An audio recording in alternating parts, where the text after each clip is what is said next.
কিন্তু ওই কালো ভ্রমর উদ্ধব ওখানে বসে শুধু প্রেমের যে কি মহিমা, রাধা প্রেমের কথা এতদিন শুনেছেন, কিন্তু চোখে দেখেন উদ্ধব রাধা প্রেম কি। আজকে রাধা প্রেম আস্বাদন করছেন। ভ্রমর বলছেন, অর্থাৎ উদ্ধব রাধারানীকে বললেন, আরে বারবার এরকম নিন্দা করছো কেন, যে আমার সখা এ করেছে ও করেছে, সে কি ভালো কিছু করেনি? ভালো কিছু করেছে তোর সখা? রাধারানী বলছেন ভালো কিচ্ছু করেনি। তার গুণের কথা কত বলবো। পূর্ব জন্মে রাম হইয়া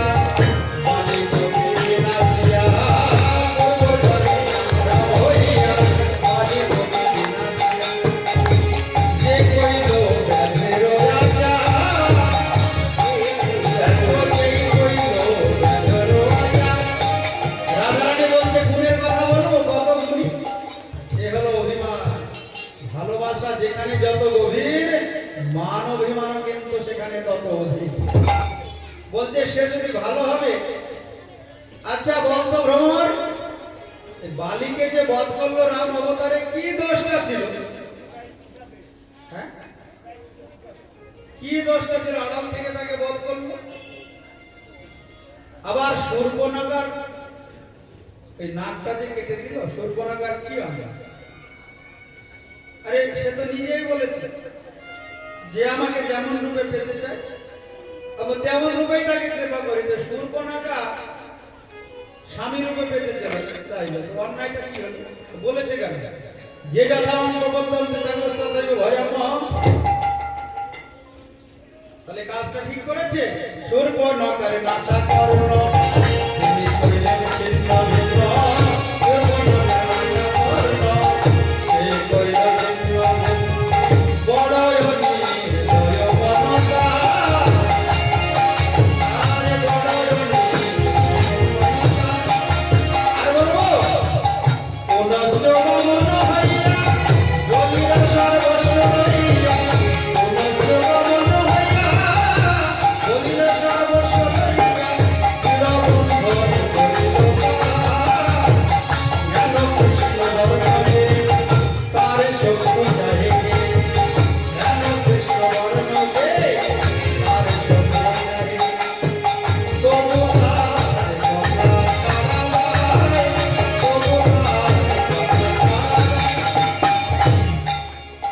উদ্ধব বলছে আমার সখা যদি এত খারাপ হবে, তার কথা বারবার বলতে হবে, ভুলে যাও। খারাপ লোকের কথা মুখে আনার দরকার। কেউ যদি খারাপ হয়, অন্যায় করেছে, ওই বালিকে বধ করেছে, আড়াল থেকে শূর্পণখার নাশা ছেদন করেছে, তারপরে বামন হয়ে বলির সর্বস্ব হরণ করেছে, এত যদি তার দোষ হয়, সে যদি এত খারাপ হয়, তাহলে তার কথাটা বারবার বলছে কেন? বলার দরকার নেই, অন্য কথা বলো, এই কথা ভুলে যাও। রাধারানী বলছে, ওরে ভ্রমর, হেন কৃষ্ণ বর্ণ যে, যার বর্ণটাও কালো, আসলে উপরটা কালো তো, হৃদয়টাও কালো। হেন কৃষ্ণ বর্ণ যে, তার সত্য চাহে গে, তবু তার কথা ছাড়া দেয়। তব কথা অমৃত তত্ত্ব জীবন।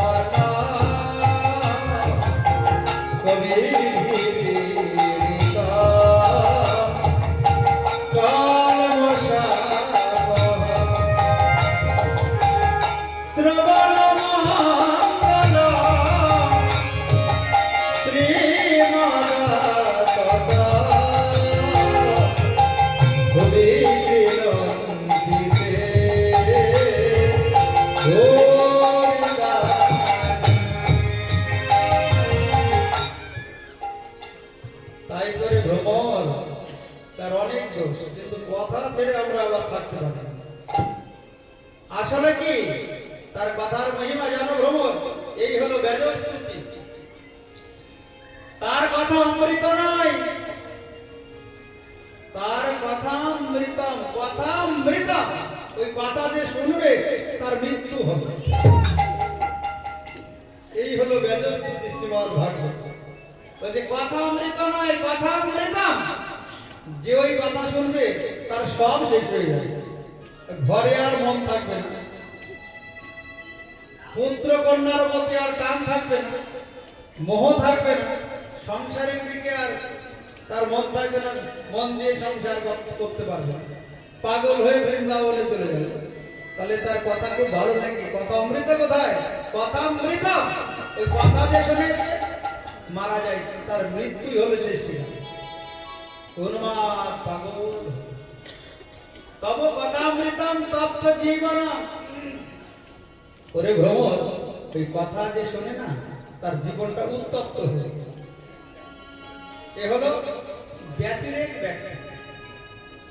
অন্যায় ব্যতিরেক ভাবে অন্যায় মুখী ব্যাখ্যা কাল আমরা আস্বাদন করেছি যে ভগবানের কথা অমৃতের সমান, ত্রিতাপ জীবের হৃদয় সুশীতল হয়ে যায়। কিন্তু রাধারানী ঘুরিয়ে বলছেন কোথায় অমৃত? তো মৃত। যে একবার ওই কথা শোনা শুরু করে তার নেশা লেগে যায়, আর নেশা লেগে গেলে ওই ছুটে আসবে সন্ধ্যাবেলায়, ঘরের কাজকর্ম সব করে থাকলো, সময় হলেই চলে যাবে কথা শুনতে। এটা কোনো ভালো? তাহলে কথা কি খুব ভালো? মোটেও ভালো না। তপ্ত জীবনম, উত্তপ্ত হয়ে যায়, চঞ্চল হয়ে যায় জীবনটা, ছুটে বেড়াবে কোথায় গেলে কথা শোনা যায়, কোথায় গেলে কথা শোনা যায়, কোথায় গেলে ভক্ত সঙ্গ পাওয়া যায়। এরকম চঞ্চল হয়ে যায় জীবন। কবি পণ্ডিতগণ প্রশংসা করেছেন, তারা প্রশংসা করে মোটেও ঠিক করে না। কলমশাপ, পণ্ডিতগণ বলেছেন পাপ নষ্ট হয়ে যায়, পাপ নষ্ট হয় বটে, কিন্তু ওই যে জীবন চঞ্চল হয়ে গেলে গৃহকর্মে গৃহে ঠিকঠাক দায়িত্ব পালন করবে, তাহলে যাওয়ার গুরুজনের প্রতি অপরাধ হয়ে যাবে। শ্রবণ অমঙ্গল, রাধারানী ব্যাখ্যা করেছেন বেজস্তুতি। শ্রবণ মঙ্গল নয়, শ্রবণ অমঙ্গল। ওই কথা শ্রবণ করলে অমঙ্গল, ওই মন দিয়ে আর কাউকে সে ভালোবাসতে পারবে না। তাহলে কি মঙ্গল হলো? ওই শ্রবণ অমঙ্গল। রাধারানী ভ্রমরকে বলেছে তোমার বন্ধুর যে কত গুণ আমার সব জানা। বালিকে বধ করলো কেন? টিকাকার বলছেন বালিকে বধ করবে না, ভাইয়ের পত্নীর, ভাইয়ের স্ত্রীর প্রতি আসক্ত হয়েছে, ওই অধর্ম হবে জগতে, তাই বালিকে ভগবান আড়াল থেকে বধ করলেন। শূর্পণখার নাক কাটলো কেন? শোনো, আরে শূর্পণখা যে স্বামী রূপে পেতে চেয়েছিল, স্বামী রূপে পেতে চেয়েছে কাকে? ভগবানকে। তাই নাকটা ছেদন করে দিয়ে বুকিং করে রাখলো যেন কেউ নজর না দেয়। যেমন মা ছোটবেলায় সন্তানকে স্নান করিয়ে একটা কপালে কাজলের টিপ দেয়, জীব গোস্বামী পদের টিকায় এই উদাহরণ দিচ্ছেন। মা কপালে কাজলের টিপ দেয় কেন? যাতে কাউরি নজর না। এখন কিন্তু আর দেয় না, দেবে এখনকার মায়েরা?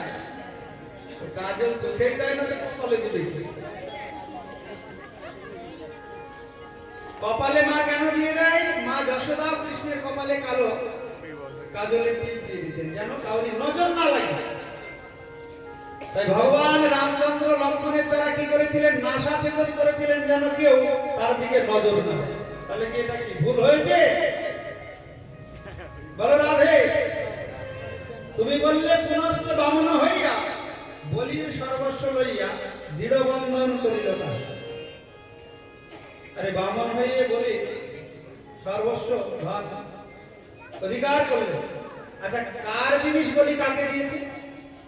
তুমি যেরকম বদনাম করছো আমার বন্ধু, কার জিনিস বলি কাকে দিয়েছে? বলি যখন জগতে জন্ম নেয় তখন কে এনেছিল নাকি? ধন সম্পদ, টাকা পয়সা যা কিছু নিয়েছে তো এইখান থেকে নিয়েছে। যার জিনিস তাকে দান করেছে। এই জগতে তারাই দুর্ভাগা হতভাগা যার জিনিস তার সেবায় না লাগাইছে। তাদের অনন্তকাল নরকে গিয়ে নরক যন্ত্রণা ভোগ করতে হবে।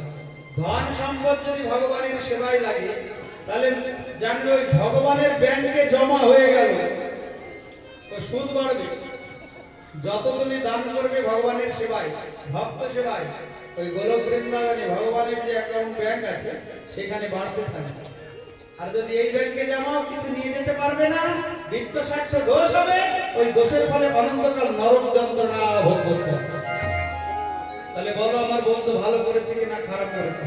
বামন বলির যে ধন সম্পদ সেইটা অধিকার করে গ্রহণ করে তাকে তো আসক্তি মুক্ত করেছে।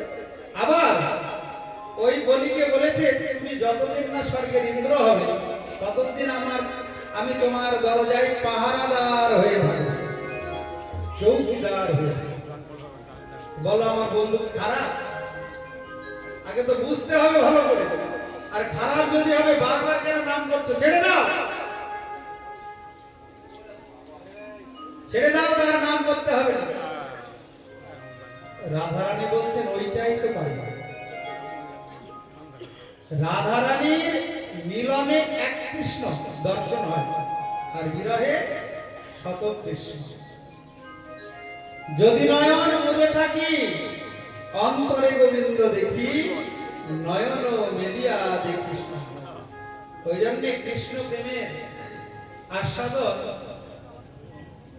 মিলন অপেক্ষা বিরহে শতাধিক গুণ বেশি। তাই ভগবান শ্রীকৃষ্ণ বৃন্দাবন থেকে মথুরায় গেলেন। বলা কৃষ্ণচন্দ্র ভগবান। এইভাবে যখন ভ্রমরকে বলছেন রাধারানী, তাই ভ্রমর চিন্তা করলেন যে এদেরকে আমি বোঝাবো কি করে। উদ্ধব গোপীগণের বিরহজনিত দুঃখ দূর করার চেষ্টা করলেন প্রায় 10 মাস, কিন্তু 10 মাসে কিঞ্চিত মাত্র দুঃখ দূর করতে পারলেন। বৃন্দাবনে ছিলেন 10 মাস ওই উদ্ধব সান্ত্বনা দেওয়ার জন্য, কিন্তু উদ্ধব পারেনি, খুব চেষ্টা করেছে। ব্রজে বাস করলেন এবং কৃষ্ণের লীলা কীর্তন করে ব্রজবাসীগণকে আনন্দ দান করার চেষ্টা করলেন। ওই জন্য হরিদাস বর্জ্য বলা হয়। 3 জনকে হরিদাস বর্জ্য বলা হয়। এক যুধিষ্ঠির, এক গিরিরাজ গোবর্ধন, আর এক হলো এই উদ্ধব। হরিদাস বর্জ্য মানে ভগবানের দাসগণের মধ্যে সর্বশ্রেষ্ঠ। তো চিন্তা করছেন এইরকম ব্রজগোপীদের দশা, যাবো তো বৃন্দাবন ছেড়ে গিয়ে তাড়াতাড়ি কৃষ্ণকে বলবো তোমার হৃদয়ে কোনো দয়া মায়া নেই, তোমার যে করুণা সিন্ধু দীনবন্ধু নাম, এই নামের কোনো সার্থকতাই নেই, তুমি এত নিষ্ঠুর। আমি গিয়ে বলবো তাড়াতাড়ি। যাবার সময় একটু ব্রজগোপীদের চরণ ধুলির বন্দনা করে, কারণ তাদের হৃদয়ে যে প্রেম প্রীতি ভালোবাসা, তাদের চরণের বন্দনা করবে সে ক্ষমতা আমার নেই। উদ্ধবের সমস্ত অহংকার ধুলোই মিশে গেছে, ধূলিসাৎ হয়ে গেছে। তাই উদ্ধব এবার ব্রজগোপীদের চরণের বন্দনা না করে চরণ ধুলির বন্দনা করছেন। বন্দে নন্দ ব্রজস্ত্রীণা পাদরে নমভিষ্ণসা যশাম হরি কথোদ্গীতা পুনাতে ভুবন ত্রয়। বন্দে নন্দ ব্রজস্ত্রীণা পাদরে নমভিষ্ণসা। আমি বারবার বন্দনা করি ওই ব্রজগোপীদের চরণ ধুলির বন্দনা করি। বন্দে নন্দ ব্রজস্ত্রীণা পাদ রেণু অভিষ্ণস, বারবার, একবার নয়। যাসাম হরি কথোদ্গীতম, যাদের কথা শ্রবণ করলে কীর্তন করলে ত্রিভুবন পবিত্র হয়ে যায়। যাসাম হরি কথোদ্গীতম পুনাতি ভুবনত্রয়।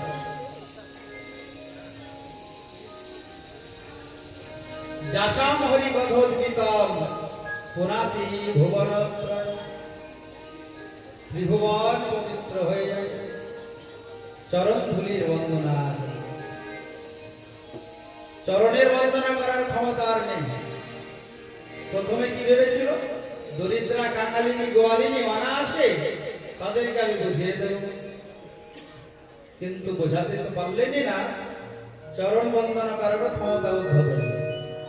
সুখদেব গোস্বামী বললেন, রাজন, এই হলো বৃন্দাবনের ব্রজগোপীদের ভালোবাসা। তাই রাধিকা চরণ রেণ ভূষণ করিয়া তোর অনায়াসে পাবে গিরিধারী। রাধিকা চরণ রেণ ভূষণ করিয়া তোর অনায়াসে পাবে গিরিধারী। রাধিকা চরণাশ্রয় যে করেছে মহাশয়। রাধিকা চরণাশ্রয় যে করেছে মহাশয়। তারে মন যাও বলিহারে। রাধিকা চরণ রেণ ভূষণ করিয়া তোর অনায়াসে পাবে গিরিধারী। নরোত্তম দাস ঠাকুর বললেন, রাধারানীর চরণ ধুলিতে যদি কেউ অভিষিক্ত হয় তাহলে অনায়াসে গিরিধারী ভগবানকে সে লাভ করবে। বলো রাধারানী জয় জয় রাধা নাম বৃন্দাবন জলধার। জয় রাধা নাম জয় রাধে।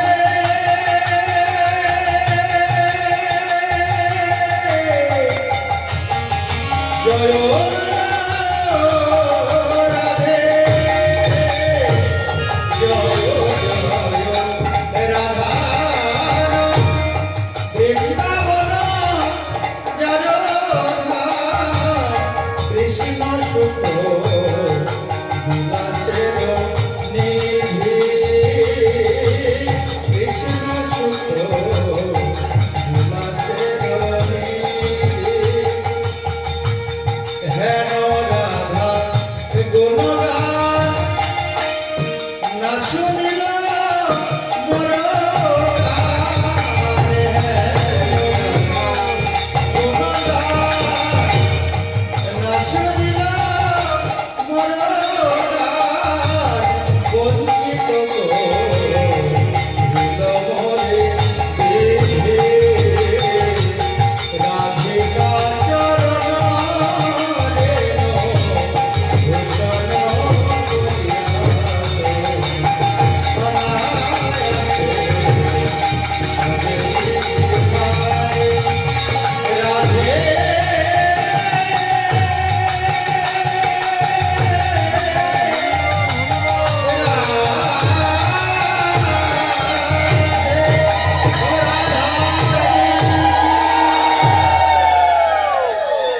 ওই জন্য বৃন্দাবনে কেউ আর কৃষ্ণ বলে না, রাধা রাধা রাধা রাধে রাধে রাধে।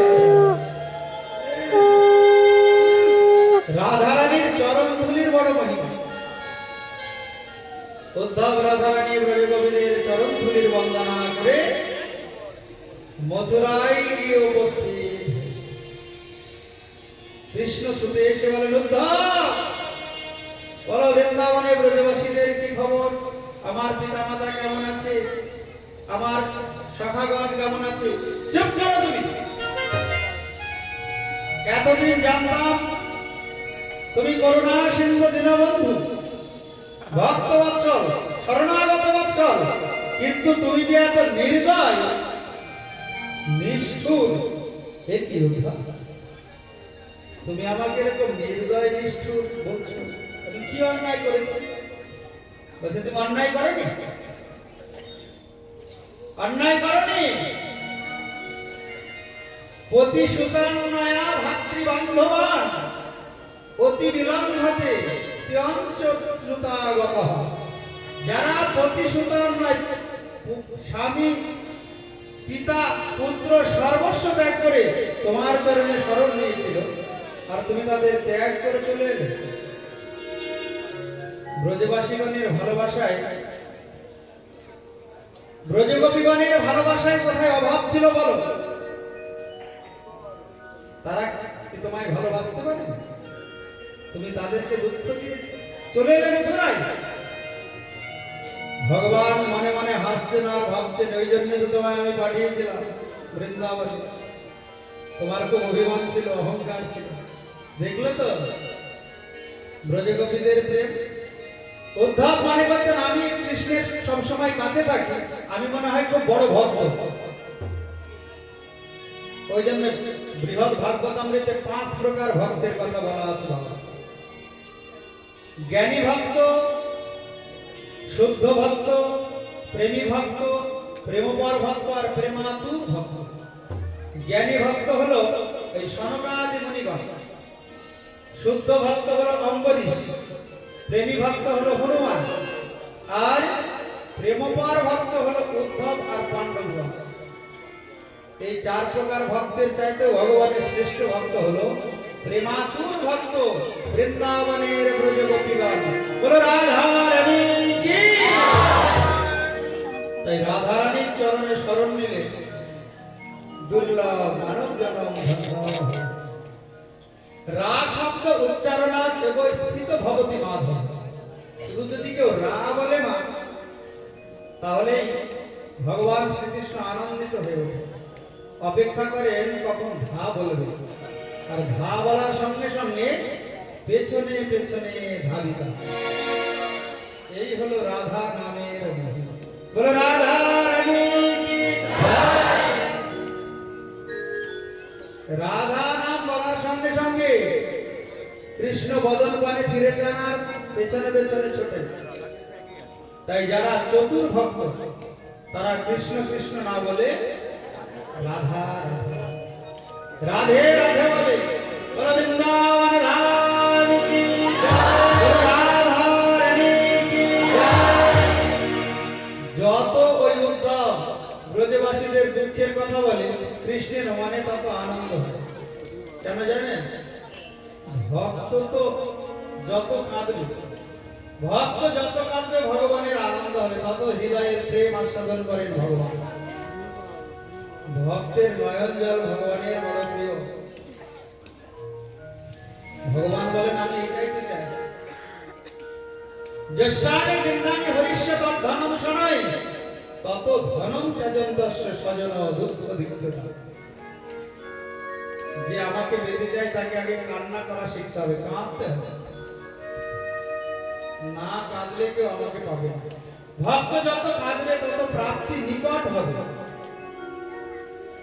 তাই তো ভগবান নারদকে বলেছিলেন, নারদ কেউ যদি একটু আমার চরণে 2 ফোঁটা নয়নের জল দেয় তাহলে আমি সবচাইতে বেশি প্রসন্ন হই, খুশি হই। কাঁদতে না শিখলে কখনো ভগবানকে পাওয়া যাবে না। ভগবানের জন্য যে কাঁদবে, কান্না করবে, তত তাড়াতাড়ি সে ভগবান। এবার টিকাকারগণ প্রশ্ন করলেন, মথুরা থেকে বৃন্দাবন তো মাত্র 10 কিলোমিটার। এই 10 কিলোমিটার কি কৃষ্ণ যেতে পারত না? 15 বৎসর এইভাবে থাকলো মথুরা। 10 কিলোমিটার একটু ব্রজবাসীদেরকে গিয়ে দেখে আসতে পারত না? ব্রজগোপীদের একটু সান্ত্বনা দিয়ে আসতে পারত না? তো বলছে না, গেলে পরে কি হবে? মথুরা হলো ঐশ্বর্যের ভূমি, আর বৃন্দাবন হলেন মাধুর্যের। বলে বৃন্দাবন ধাম কি জয়। কৃষ্ণ যদি মথুরা ছেড়ে বৃন্দাবনে যায় আর ফিরে আসতে পারবে না। ব্রজগোপীরা আর তাকে আসতে দেবে না, একবার ভুল করেছে, আর ভুল করবো, আর তোমায় যেতে দেবো না। ওই জন্যে ভগবান শ্রীকৃষ্ণ মথুরা থেকে বৃন্দাবনে গেলেন না, কারণ যদি বৃন্দাবনে যান তাহলে পরে আরো দুঃখ বেড়ে যাবে। এখন যে দুঃখে আছে, ভগবান যদি সান্ত্বনা দিতে যায় দুঃখ কমবে না বাড়বে? বাড়বে। আর যদুপতি মহারাজ যজাতির অভিশাপ ছিল যদুবংশী কেউ রাজা হতে পারবে না, সেজন্য কৃষ্ণ মথুরা সিংহাসনে নিজে রাজা হন, উগ্রসেনকে রাজ সিংহাসনে বসিয়ে নিজেই রাজকার্য পরিচালনা করতেন। তাই নিজের একটা বড় দায়িত্ব ছিল, তাই তিনি যেতে পারেননি মথুরা থেকে বৃন্দাবন। তো হে রাজন, যখন এই বংশবধ হল, কংসের দুই পত্নী ছিল অস্তি আর প্রাপ্তি, তারা পিতা জরাসন্ধের কাছে গিয়ে বলল, পিতা, ওই নন্দ মহারাজের দুই পুত্র কৃষ্ণ বলরাম, তাদের জন্য আমরা বিধবা হয়েছি। এই কথা শোনা মাত্রই কংসের শ্বশুর ওই জরাসন্ধ ক্রুদ্ধ হয়ে গেল। হ্যাঁ, আমি হলাম বীর যোদ্ধা, আমার বর আছে, আমাকে ভগবানও মারতে পারবে না, এমন একটা গোপন ব্যাপার আছে, আমাকে সহজে কেউ মারতে পারবে না। আমি থাকতে ওই কৃষ্ণ বলরাম কংসকে বধ করব, আমি একখানি মথুরা আক্রমণ করব, ওই কৃষ্ণ বলরামকে বধ করবো, হত্যা। ওই জরাসন্ধ 23 অক্ষয়িনী সেনা নিয়ে সৈন্য সামন্ত নিয়ে আক্রমণ করলেন মথুরা। ভগবান চিন্তা করলেন, আমি যদি জরাসন্ধকে বধ করে প্রথমেই, তাহলে অনেক সৈন্য হয়তো বেঁচে যেতে পারে। আমি আগে জরাসন্ধকে বধ করব না, আগে সৈন্যগুলোকে হত্যা করি। তো কৃষ্ণ বলরাম কি করেন, এই সৈন্যগণকে হত্যা করেন আর জরাসন্ধকে ছেড়ে দেন। জরাসন্ধ আবার মগধে গিয়ে, মগধ দেশে গিয়ে আবার সৈন্য নিয়ে আক্রমণ করে, আবার হত্যা করেন সৈন্যগণকে। এইভাবে 17 বার মথুরা আক্রমণ করলেন এই জরাসন্ধ, আর বারবার জরাসন্ধকে ছেড়ে। শেষবারে আর জরাসন্ধের কোনো সৈন্য নেই, তার একটা মিত্র ছিল রাজন, তার নাম হলো কালযবন। তার আবার ব্রহ্মার বর ছিল, ভগবান তাকে মারতে পারবে না, হত্যা করতে পারবে না। ওই কালযবন বলল, আরে আমার তো বর আছে, আমাকেও বর দিয়েছেন, আমার ভগবানের হাতে মৃত্যু হবে না, চলো দেখি কত বড় সর্বশক্তিমান, অসুরকে মেরেছে আবার কংসকে বধ করেছে, আমরা যুদ্ধ করবো দুজন মিলে। ওই কালযবন জরাসন্ধের সঙ্গে আক্রমণ করলেন মথুরা। যেই আক্রমণ করেছে, কৃষ্ণ বলরাম মথুরার পেছন দরজা দিয়ে পালিয়ে যাচ্ছে। চিন্তা করলো, এত বড় বীর যোদ্ধা পালিয়ে যাচ্ছে, এই নাকি অনেক অসুর মেরেছে, কংসকে বধ করেছে, যুদ্ধ করো, যদি ক্ষমতা থাকে আমার সঙ্গে যুদ্ধ করো। কালযবন পেছনে পেছনে যায় আর ভগবান শ্রীকৃষ্ণ সামনে দৌড়ায়। কোন মতেই আর কৃষ্ণকে ধরতে পারে। ভগবান যদি ধরা না দেন তাহলে কে তাকে ধরবে? তাকে কেউ ধরতে পারে? তো শোনো রাজন, এই কৃষ্ণ দৌড়াতে দৌড়াতে গিয়ে একটা পাহাড়ের উপরে উঠেছে, আর ওই পাহাড়ের নিচে একটা গুহা ছিল। ওই গুহাতে একজন শয়ন করে আছে, ঘুমিয়ে আছে, তার নাম হলো মুচকুন্দ রাজা। সে আবার দেবতাদের হয়ে অসুরদের সঙ্গে যুদ্ধ করেছিল অনেক বছর। যুদ্ধে যখন দেবতাগণ জয়ী হন, তখন মুচকুন্দকে বলেছিলেন, বলো তুমি কি বর চাও? মুচকুন্দ বললেন, আরে আমি তো বর চাই না, বহুদিন যুদ্ধ করেছি, তাই পরিশ্রান্ত ক্লান্ত হয়েছি, আমি বড় একটা এমন একটা জায়গা ঠিকানা দেন আপনারা, যেন আমি নিশ্চিন্তে ঘুমোতে পাই, আমাকে যেন কেউ ডিস্টার্ব না করে, জ্বালাতন না করে, আমি এখানে ঘুমাবো। রাজন, দেবতাগণ ওই পাহাড়ের নিচে যে সুন্দর গুহা, সেই ঠিকানা দিয়েছিলেন। আর মুচকুন্দ রাজাকে বলেছিলেন, শোনো, তুমি নিশ্চিন্ত মানে ঘুমাবে, তোমার ঘুম যদি কেউ ভাঙায় তোমার দৃষ্টি মাত্রই সে ভস্ম হয়ে যাবে। বলো রাধা রানী কি? এখন কৃষ্ণ করেছেন কি এই উত্তরীয়টি এই মুচকুন্দ রাজার উপরে ঢাকা দিয়ে উত্তরীয় দিয়ে ঢেকে দিলেন, দিয়ে চলে গেলেন পাহাড়ের উপরে। কাল যখন চিন্তা করছে এই আমার ভয়ে তুমি এখানে শুয়ে আছো গুহায়, হ্যাঁ? কে জানে মহিমা তব শ্রী মধুসূদন, কে জানে মহিমা শ্রী মধুসূদন, কে জানে মহিমা তব শ্রী মধুসূদন। ওই ভগবান শ্রীকৃষ্ণ উত্তরীয় ঢাকা দিয়ে চলে গেলেন পাহাড়ের উপরে, আর কাল যখন গিয়ে বলতে তুমি আমার ভয়ে পাহাড়ে উঠেছো, ও আমার ভয়ে তুমি ঘুমিয়ে আছো। এবার যেই উত্তরীয়টি তুলেছে সঙ্গে সঙ্গে মুচকুন্দ রাজা বলে কি আমার ঘুম ভাঙালো। যেই তাকিয়েছে দৃষ্টি মাত্রই ভস্ম হয়ে গেল। আলা কৃষ্ণচন্দ্র ভগবান তাই কে জানে মহিমা শ্রী মধুসূদন, কে জানে মহিমা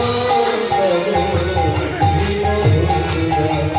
তুমি হরি হয়ে বলছো, তুমি হরি হয়ে বলছো, সে আবার কেমন শ্রী মধুসূদন।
কলিযুগে এসে তুমি ভক্তকে কৃপা করো। কলিযুগের কৃপাটি সর্বাধিক।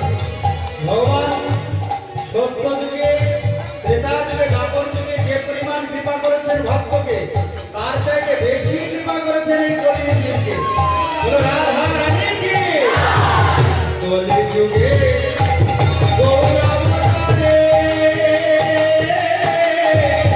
নাম বিলালে গারে গারে, কলিযুগে গৌরাবতারে নাম বিলালে গারে গারে, জগায় মাধাই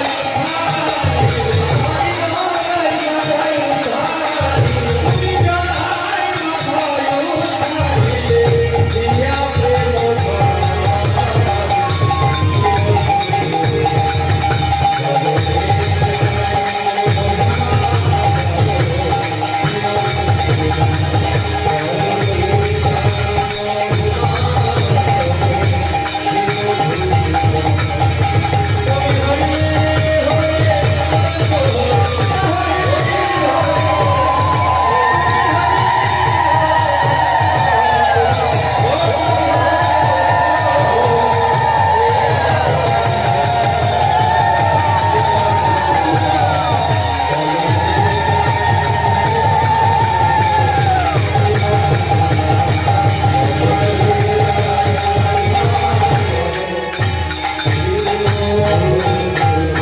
বলো কৃষ্ণচন্দ্র ভগবান কি, নন্দনন্দন ভগবান কি। ভগবান শ্রীকৃষ্ণ এইভাবে কাল যবনকে বধ করলেন। কাল যবনকে বধ করার পরে চিন্তা করলেন, এইভাবে যদি বারবার জরাসন্ধ আক্রমণ করতে থাকে, বিভিন্ন রাজারা এইভাবে আক্রমণ করে, তাহলে মথুরার বড় ক্ষতি হয়ে যাবে। তাই আমি আর মথুরায় থাকবো না, এই মথুরা ছেড়ে অন্যত্র গমন করব। হে রাজন, ভগবান শ্রীকৃষ্ণ তখন সমুদ্রকে আহ্বান করলেন। সমুদ্র স্বস্বরূপে এসে দর্শন দিয়ে বললেন, প্রভু কি আদেশ? ভগবান বললেন, তোমার বক্ষে আমায় একটু জায়গা দাও, তোমার বক্ষে আমায় জায়গা দাও, আমি একটা নগরী নির্মাণ করতে চাই। সমুদ্র বললেন, প্রভু এ তো আমার অহভাগ্য, আপনি আমার বক্ষে থাকবেন, নিত্য আপনার দর্শন পাবো, এ তো আমার সৌভাগ্যের কথা। ওই সমুদ্র কৃষ্ণের কথাই হে রাজন বক্ষে জায়গা দিলেন। ভগবান বিশ্বকর্মাকে আহ্বান করে বললেন, হে বিশ্বকর্মা, সমুদ্রের বক্ষে তুমি সুন্দর নগরী নির্মাণ করো, আমি সমস্ত মথুরাবাসীদের নিয়ে ওই তোমার বক্ষে বসবাস করব। কৃষ্ণের কথাই হে রাজন ওই বিশ্বকর্মার সুন্দর নগরী যে নির্মাণ করেছিলেন, তার নামই হলো সোনার দ্বারকাপুরী। ভগবান এবার সবাইকে নিয়ে চলে গেলেন সেই দ্বারকায়। এই শুরু হলো ভগবানের গৃহস্থ লীলা। ভগবান দ্বারকায় গিয়ে মহিষীকরণ লীলা শুরু করলেন। বিদর্ভ রাজকন্যা রুক্মিণী নারদের মুখে কৃষ্ণের নাম রূপ গুণ লীলা শ্রবণ করেছিলেন।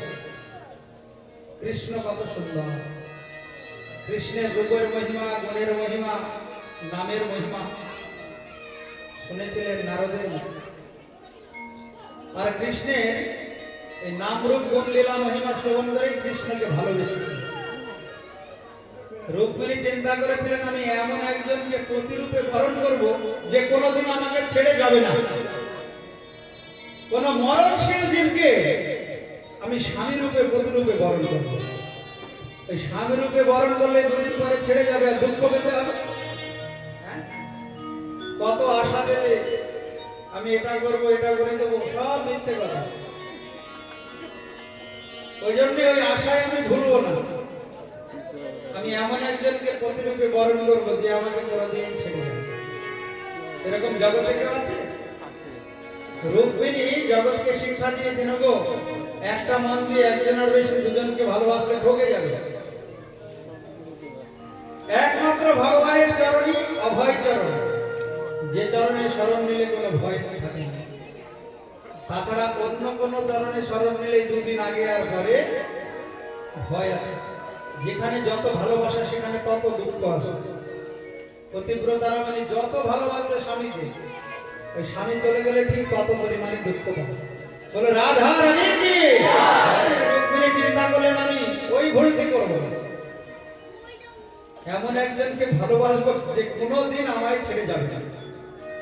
আগের জন্মে ছিলেন, এই জন্মে আছেন, পরের জন্মে থাকবেন। জন্ম জন্মান্তরের যে আপন, তাকে আমি প্রতি রূপে বরণ করব।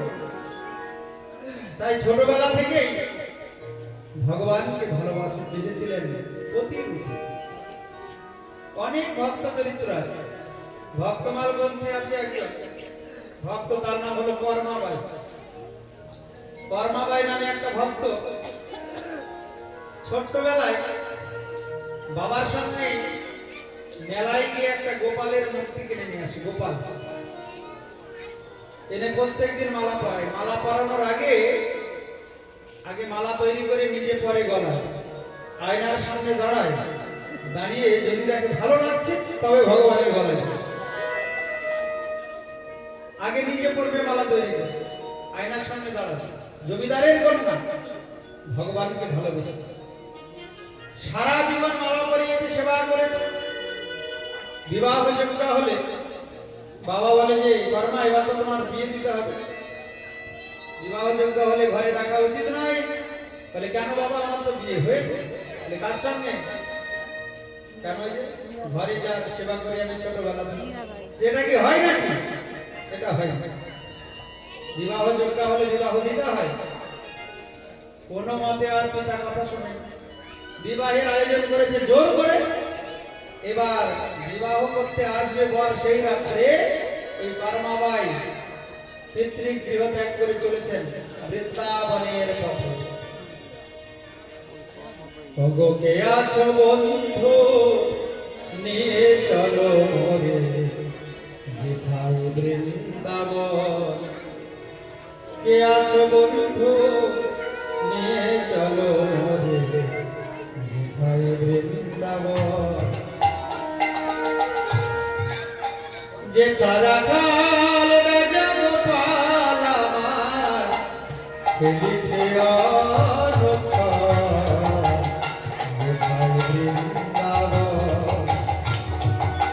কে আসো বন্ধু, নিয়ে চলো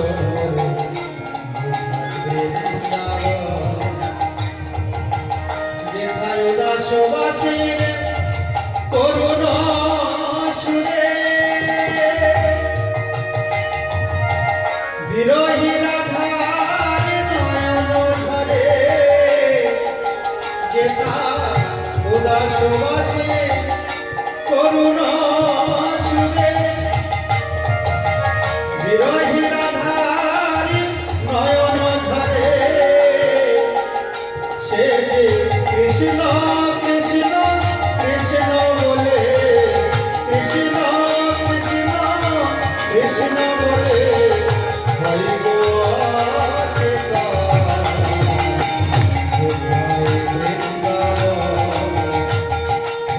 কে আছো বন্ধু, নিয়ে চলো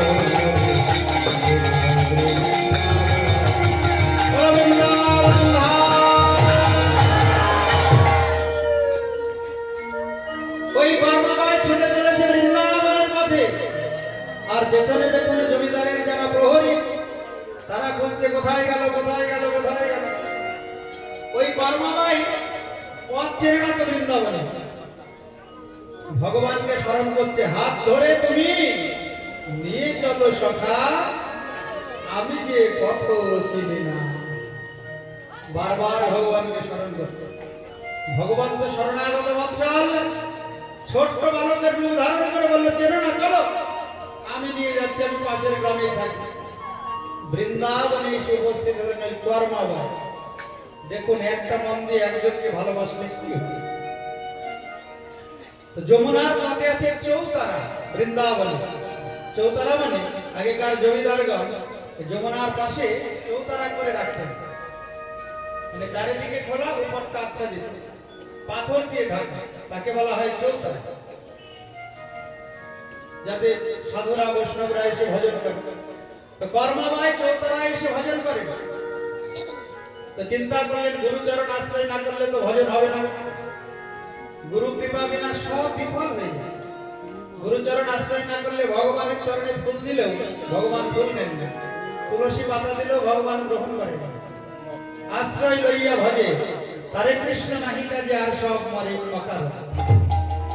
পরমা চিন্তা করলেন গুরুচরণ আশ্রয় করতে হবে। কালিয়াগহে এক সিদ্ধ বাবা ছিলেন কৃষ্ণদাস বাবাজি মহারাজ, সিদ্ধ মহাত্মা। উনি অষ্টকালীয় লীলাস্মরণ করতেন সর্বক্ষণ। অষ্টকালীয় লীলাস্মরণে প্রবেশ করলে ভজন করতে করতে সিদ্ধ হয়ে যায় ভক্ত, তখন সাক্ষাৎ লীলা দর্শন হয়।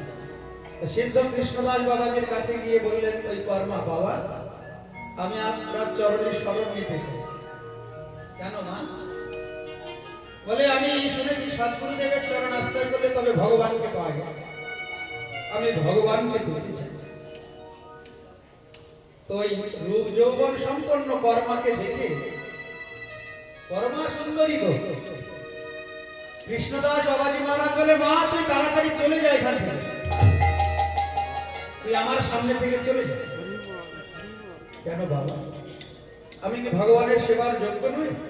বলে, না মা, এইরকম রূপ যৌবন নিয়ে কখনো ভগবানের ভজন হবে না, অনেক বাধা আসবে, তুই চলে যা,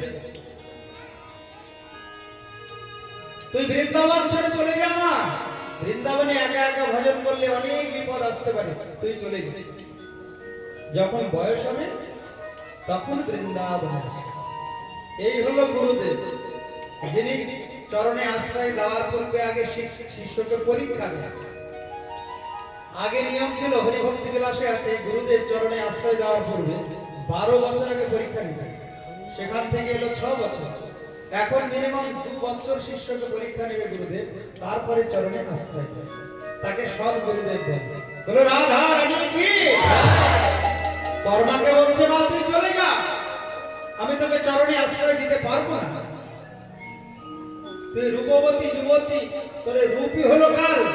কর্মা করলেন কি, ওই কালিয়াদহ থেকে ফিরে আবার ওই চৌতারা এলেন যমুনার পথে, এসে কাঠে আগুন জ্বালিয়ে এই সব সারা শরীর ছাকা দিয়েছি। রূপই যদি আমার বাধা হয়, আমি এই রূপই রাখবো, সারা শরীর পুড়িয়েছি, কোন জায়গার বাধা। তারপরের দিন কৃষ্ণদাস বাবাজি মহারাজের কাছে উপস্থিত। বাবা, আপনি বললেন আমার এই রূপ যৌবন কৃষ্ণ ভজনে বাধা, এখন তো আপনি আমাকে চরণে আশ্রয় দেবেন। বাবাজি মহারাজ দেখে বলে, সর্বনাশ, কি করেছিস মা, তুই কি করেছিস? তোর কৃষ্ণ ভজনে তোর এত নিষ্ঠা, এত ইচ্ছা, এত বাসনা কৃষ্ণ ভজনে, আই মা, আমি তোকে চরণে আশ্রয়। ওই সিদ্ধ কৃষ্ণদাস বাবাজি মহারাজ এই কর্মাবাইকে আশ্রয় দিয়েছিলেন, তাকে দীক্ষা প্রদান করলেন, দীক্ষা দান করলেন। ওই কর্মা ওই বৃন্দাবনে ভজন করে যুগল দর্শন পেয়েছিলেন, সাক্ষাৎ সাক্ষাৎ রাধা কৃষ্ণের যুগল দর্শন পেয়েছিলেন। শেষের দিনে ভগবানকে দর্শন করতে করতে জগৎ থেকে বিদায় নিয়েছে। একটা মন দিয়ে একজনের বেশি দুজনকে ভালোবাসা যায় না। রুক্মিণী চিন্তা করলেন, আমি এমন এক কৃষ্ণ বিনা দ্বিতীয় কাউকে, এই হলো নারদের কাজ। তাই নারদ ভগবান এত ভালোবাসেন, এমন ভাবে বর্ণনা করেছে কৃষ্ণের রূপ গুণ লীলা।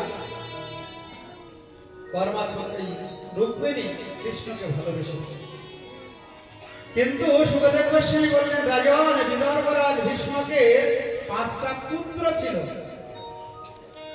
ওই রুক্মী, রুক্মরথ, রুক্মবাহু, রুক্মকেশ আর রুক্মমালী, আর তার সর্বকনিষ্ঠা কন্যা ওই রুক্মিণী। তো রুক্মিণী যখন বিবাহযোগ্য হলো, তখন বিদর্ভরাজ ভীষ্ম মেয়েকে ডেকে বলে, মা তোকে তো বিবাহ দেবে এবার উপযুক্ত পাত্রের হাতে, উপযুক্ত পাত্রের সঙ্গে তোর বিবাহ হলে তো পিতার কাছে তো মনের কথা মেয়েরা বলে দিয়েছি, বাবা আমি না মনে প্রাণে একজনকে ভালোবাসি খুব ছোটবেলা থেকে, সে হলো নন্দ মহারাজের পুত্র কৃষ্ণ। অনেক বলার পরে ওই ভীষ্ম কিন্তু মেনে নিয়েছিলেন, ঠিক আছে কৃষ্ণের সঙ্গে বিবাহ হবে, কিন্তু তার যে জ্যেষ্ঠ ভ্রাতা রুক্মিণীর জ্যেষ্ঠ ভাই বড় ভাই রুক্মিণী গিয়ে বলে হবে না, ওই কৃষ্ণের সঙ্গে কখনোই বিবাহ হবে। আমার একটা বন্ধু আছে তার নাম শিশুপাল, জমিদারের ছেলে। কৃষ্ণের কি আছে, ও গরু চড়ায় মাঠে মাঠে, ভোজের ঘরে যাও মানে রাখাল হয়ে গরু চড়ায়, তার সঙ্গে আমার বোনের বিয়ে দেবো? এটা কোনোদিন হতে পারে। পিতা তুমি করবে ইতিহাস জানো, চোর ছিল চোর, চোরের সঙ্গে বোনের বিয়ে দেবো? এটা হবে না, আমি বড় ভাই হয়ে এটা মেনে নিতে পারবো। রাজন ওই রুক্মী বাধা দিলেন, দিয়ে বলেন আমার হাতে ভালো ছেলে আছে শিশুপাল, জমিদারের সন্তান, বিরাট ধন সম্পদ। এইবার পিতা যখন বললো যে না মেয়ে যা চাই, আরে মেয়ে চাই মানে মেয়ে চাঁদ চাইলে তুমি চাঁদ এনে দেবে? তোমার বয়স হয়েছে চুপচাপ এখন নিশ্চিন্ত, মানে ঠাকুরের নাম করে যাও, যা করার আমরা করে নেব। ওই রুক্মী করলেন কি শিশুপালের সঙ্গে বিবাহ ঠিক করলেন, কারণ শিশুপাল ছিলেন ভগবত বিদ্বেষী। এই শিশুপাল সর্বপ্রথমে ছিলেন বৈকুণ্ঠের দ্বারপাল, তারপরে হলো হিরণ্যাক্ষ হিরণ্যকশিপু, ত্রেতা যুগে হলো রাবণ কুম্ভকর্ণ, দাপর যুগে হয়েছে শিশুপাল আর দন্তবক্র। যুগে যুগে কৃষ্ণ বিদ্বেষী শিশুপালের সঙ্গে বিবাহ, বিবাহের দিন ঠিক করলেন। বিবাহ ঠিক করলে কি হলো, রুক্মিণী চিন্তা করলেন আমি প্রাণ থাকতে ওই শিশুপালকে বিবাহ করব, আমি যাকে ছোটবেলা থেকে মনে প্রাণে ভালোবেসেছি তার সঙ্গে বিবাহ। এবার শিশুপালের সঙ্গে বিবাহ ঠিক হয়েছে, জোর করে বিয়ে দেবেন, জোর করে বিবাহ দেবেন ওই রুক্মী তার বোন রুক্মিণী। হে রাজন, এবার বিবাহের দিন এসে উপস্থিত, বিবাহের দিন উপস্থিত হলে রুক্মিণী একটি প্রেম পত্র লিখলেন কৃষ্ণের কাছে। বিবাহের দিন উপস্থিত হয়েছে, একটা প্রেম পত্র লিখেছেন। ভুবন মোহন ভরসা ভুবন মোহন ভরসা, প্রেম পত্রের প্রথম লাইন রুক্মিণী লিখছেন কৃষ্ণের কাছে, ঘনশ্যাম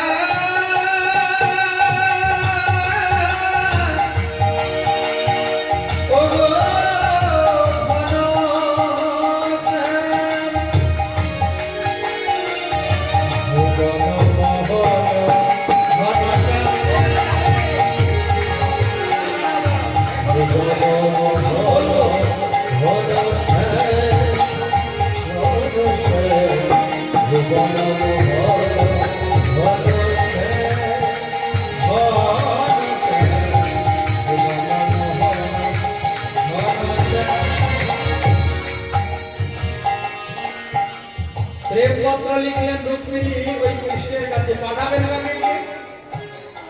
পোস্ট অফিস তো আর নেই, দিয়ে আসবে। এক ব্রাহ্মণকে ঠিক করলেন রাজন, ব্রাহ্মণকে ডেকে বললেন শোনো তুমি এই পত্রটি নিয়ে গিয়ে কৃষ্ণকে দেবে। এই বলে ওই রুক্মিণী গেলেন অম্বিকা মন্দিরে, অম্বিকা দেবীর পূজারী। ব্রাহ্মণ ওই প্রেমপত্র নিয়ে গিয়ে কৃষ্ণের হাতে দিলেন। কৃষ্ণ পড়ে দেখে সর্বনাশ, ছোটবেলা থেকে মন প্রাণ দিয়ে আমায় ভালোবাসে, আমি তো ভালোবাসার কাকা, আমি তো ভক্তবৎসল ভগবান, যে সর্বস্ব দিয়ে আমায় ভালোবাসে আমি তো তাকে কখনোই উপেক্ষা করি। আবার পত্রটি পৌঁছেছে বিয়ের আগের দিন, পরের দিন বিবাহ হবে। কৃষ্ণ বললেন কি চরণে আশ্রয় দেওয়ার সংকল্প নিলেন, আমি রুক্মিণীকে চরণে আশ্রয় দেব। ওই জন্য ছোটবেলা থেকে যদি কেউ ভগবানকে ভালোবাসে সে ভগবানকেই লাভ করে। বলো রাধা রানী কি? এই বুড়ো হয়ে গেলে আর পাওয়া যাবে? মন প্রাণ সব মনের যে ভালোবাসা সব সংসারে দেওয়ার পরে মাথার চুল সাদা হয়েছে, দাঁত পড়েছে, চোখে কম দেখা শুরু হয়েছে, যায় একটু ঠাকুরের নাম শুনে আছে। কৌমার আচরে প্রাজ্ঞ ধর্মান ভাগবতানি। এই ভাগবত ধর্মের অধিকারীকে যে বাল্যকাল থেকে এই ধর্মময় জীবন যাপন করে। 5 বছর বয়স হলো ভগবানের ভজনের উপযুক্ত বয়স। তাই বাল্যকালে হরি ভজে হরি পাবার আসে, যৌবন কালে হরি ভজে হরি আসে কিনা আসে, আর বৃদ্ধকালে হরি ভজে জমেরও তার আসে। বিশেষ ফল লাভ হবে না, কিছু হবে সুকৃতি, কিন্তু একজনে ভগবানকে লাভ করতে হলে তাকে ছোটবেলা থেকেই ভজন করতে হবে। যত বয়স হয় তত মন তো চঞ্চল হয়ে যায়। প্রহ্লাদ ছোটবেলায় পেলেন, ধ্রুব পেলেন, কেন? তারা এক মন্ত্রী ভগবান শ্রীকৃষ্ণকে ভালোবেসেছেন। তাই রুক্মিণীর ওই প্রেম পত্রে ভগবান দেখছেন ছোটবেলা থেকে আমায় ভালোবাসে, ওই মানে দ্বিতীয় কোনো চিন্তা করে না। আমি ওই রুক্মিণীকে চরণে আশ্রয় দিই। অম্বিকা দেবীর মন্দিরে গিয়ে রাজন অম্বিকা দেবীর কাছে প্রার্থনা করছেন, হে অম্বিকে, তুমি কৃপা করো আমি যেন ওই অনাদিরাদি গোবিন্দ যে সর্বকারণের কারণ নারদ বলেছেন ওই কৃষ্ণকে প্রতিরূপে লাভ করতে, যাকে পেলে জগতে কোনো কিছু পাওয়া অভাব থাকে। যতদিন না ভগবানের সঙ্গে ভাব হয় ততদিন কিন্তু অভাব থেকে যাবে। যতই তুমি রাজা মহারাজা জমিদার ব্যারিস্টার হবে না, অভাব কোনোদিন মিলবে না, দুঃখ কোনোদিন বুঝবে না। আর যদি একবার ভগবানের সঙ্গে ভাব হয়ে যায় সমস্ত অভাব দূর হয়ে যায়। রাধা রানী রুক্মিণী অম্বিকা দেবীর মন্দিরে গিয়ে অম্বিকা মায়ের কাছে প্রার্থনা করলেন, মা যেন ওই কৃষ্ণকে আমি প্রতিরূপে লাভ করতে। ভগবান শ্রীকৃষ্ণ বিবাহের দিন রথ সাজাচ্ছেন। বলরাম চিন্তা করছে হঠাৎ রথ কেন সাজাবে? এখন প্রেম পত্রতার কাউকে দেখানো যাবে না, কৃষ্ণ পড়েছে করে রথটাকে সাজানো শুরু করেছে। বলরাম চিন্তা করছে হঠাৎ রথ সাজাচ্ছে, কোথায় যাবে? বলে না কিছু। রথ সাজানোর পরে ভগবান শ্রীকৃষ্ণ চিন্তা করছেন আমি যাব ওই বিদর্ভ দেশে গিয়ে আমি রুক্মিণীকে নিয়ে আসবো। এদিকে বিবাহের দিনে বাজনা শুরু হয়েছে, বিবাহের বাদ্যযন্ত্র সব বাজা শুরু হয়েছে।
সুখদেব গোস্বামী বলেন, রাজন এবার ওই কুন্ডিন নগর থেকে শিশুপাল আসতে বিবাহ করতে রুক্মিণীকে বিদর্ভ দেশে। কুন্ডিন নগর থেকে শিশুপাল তার পিতা দমঘোষ, শাম্ব, জরাসন্ধ, দন্তবক্র, বিদুরথ ও পুণ্ড্রক প্রভৃতি বরপক্ষীয় রাজগণ এসে উপস্থিত হলেন। শিশুপাল এলো যখন বিবাহ করতে রুক্মিণীকে, তার সঙ্গে অনেক সৈন্যগণ এসে যেন বিপদ না হয়। কারণ কৃষ্ণকে ভালোবেসে যে গল্প শুনেছে শিশুপাল, কখন কি বিপদ ঘটে তার ঠিক নেই তো। কিছু সৈন্যগণ নিয়ে এসেছে, হঠাৎ যদি যুদ্ধ শুরু হয় যুদ্ধ করবে। বিবাহ শুরু হয়েছে, হেরাজন পূজারী মন্ত্র পাঠ করছেন। বিবাহ শুরু হয়েছে, মন্ত্র পাঠও চলছে। এবার বিবাহের পরে যে ওই যজ্ঞ হয়, যজ্ঞ যজ্ঞের সময় রুক্মিণী চিন্তা করছেন,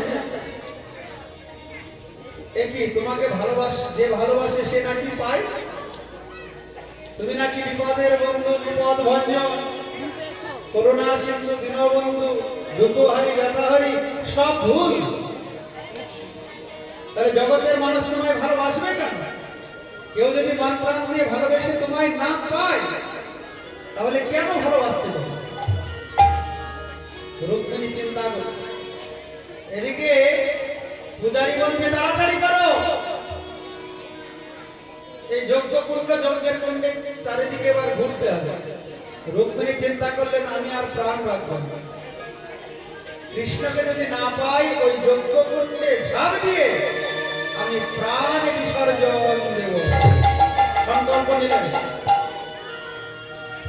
যদি এই মানব জন্ম লাভ করে কৃষ্ণকে না পাওয়া যায়, কৃষ্ণ ভজন না হয়, তাহলে পরে মানব জন্ম রেখে লাভ, পশুর মতো ওই আহার কেন্দ্রা ভয় মৈথুনের জন্য মানব জন্ম, ওই খাওয়া ঘুমানো আর বংশ বিস্তারের জন্য, ও তো পশুরাও করে, ওর জন্য মানব জন্মের কোনো প্রয়োজন নাই। মানব জন্ম একমাত্র কৃষ্ণ ভজনের জন্য, ভগবানের সেবা করার জন্য, ভগবানের নাম করার। তাই তবে কৃষ্ণ ধন পাব আমি হিয়ার মাঝারে, আমার জোড়াইবে তাপিত পরা, আমার জোড়াইবে তাপিত পরা। রুক্মিণী গাইছেন গান, তবে কৃষ্ণ ধন পাব হিয়ার মাঝারে, আমার জোড়াইবে তাপিত পরা। আমি সাজাইয়া দেব হিয়া বসাইব প্রাণ প্রিয়া, সাজাইয়া দেব হিয়া বসাইব প্রাণ প্রিয়া, আর নিরখিব সুচন্দ্র দয়া।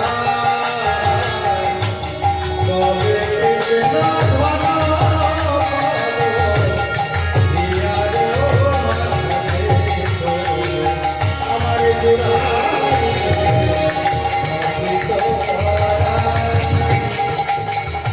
জয় রাধে।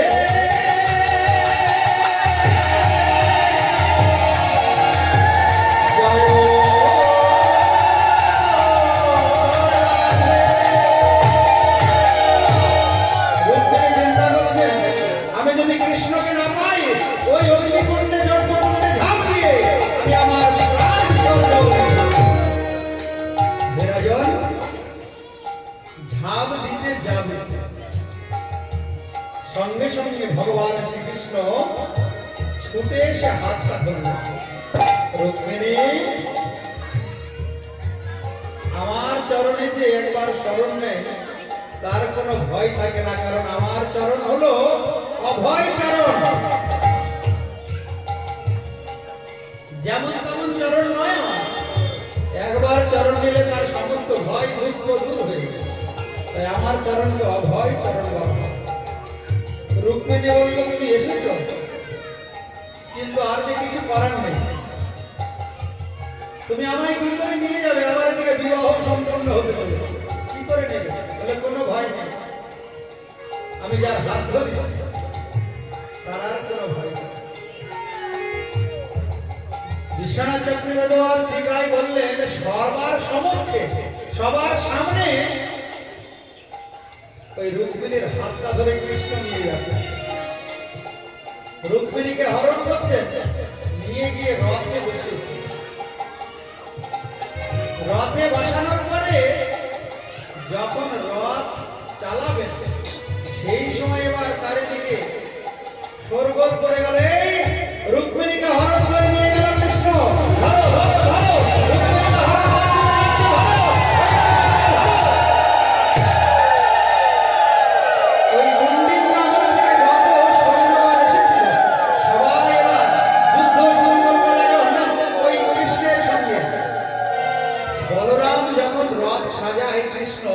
তখন চিন্তা করেছিলেন যে কোথাও না কোথাও একটা দুর্ঘটনা ঘটাবে, তাই বলরামও পিছনে পেছনে রথ নিয়ে এসেছে।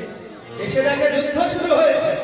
একদিকে শিশুপাল ওই দমঘোষ আর আরেকদিকে কৃষ্ণ আর সৈন্য, যুদ্ধ চলছে। যুদ্ধে সবাইকে পরাজিত করে ভগবান শ্রীকৃষ্ণ রুক্মিণীকে নিয়ে গেলেন দ্বারকায়। দ্বারকায় নিয়ে গিয়ে রাজন যথাবিধি অনুসারে বিবাহ করেছিলেন। হরে কৃষ্ণচন্দ্র ভগবান বিবাহ করলেন দ্বারকায় নিয়ে। প্রথম মহিষীকরণ, প্রথম বিবাহ হয় এই রুক্মিণীর। সেই বিবাহে কিন্তু আমরা এসে উপস্থিত হয়েছি। এই ভগবানের বিবাহ, যাত্রার বিবাহ নয়, প্রথম বিবাহ, যিনি অনাদিরাদি গোবিন্দ সর্বকারণের কারণ। এই বিবাহ দর্শন করলেন, এই বিবাহে যোগদান করলেন, এই বিবাহে প্রসাদ সেবা খাওয়া দাওয়া করলেন, প্রসাদ সেবা করলেন। কৃষ্ণের বিবাহ মানে তো প্রসাদ, তাহলে পারে কিন্তু দুর্লভ মানব জনম ধন্য। জন্মলীলা আস্বাদন করলে যেমন ভগবান বলেছেন তার আর কোন জন্ম হয় না। জন্ম কর্ম চমে দীপন যো ব্যক্তি দত্ততঃ তাক্কা দেহ পুনর্জন্ম নৈতি মাম এটি সর্জন। তদ্রূপ ভগবানের এই বিবাহ দর্শন করল, বিবাহে যোগদান করলে তার দুর্লভ মানব জন্ম ধন্য হয়। হরে কৃষ্ণচন্দ্র ভগবান কি জয়। এবার রুক্মিণীর আনন্দের শেষ নেই।